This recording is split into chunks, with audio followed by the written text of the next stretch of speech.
கர்த்தருடைய பரிசுத்த நாமத்துக்கு ஸ்தோத்திரம். இந்த காலை வேளையில் அவருடைய சத்தியத்தை அவங்களோட மத்தியில் பேசுகிறதுக்கு கற்றுக் கொடுத்த கிருபைக்கு நன்றி.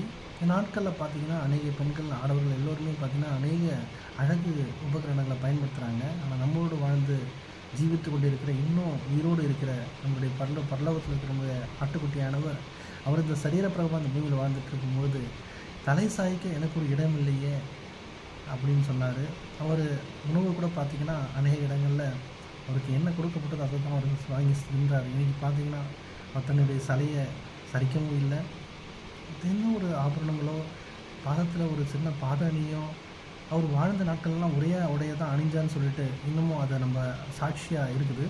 அது அதிசயமாக இருக்குது. ஒரே ஆடை அணிஞ்சார், காலில் பாத அணி கிடையாது, எந்த ஒரு சிகை அலங்காரமும் இல்லை. ஆனால் இன்று பிதாவுக்கு வலது பரசில் அமர்ந்திருக்கிற மிகப்பெரிய பாக்கியம் கிடைக்கப்பட்டிருக்கு. அவரை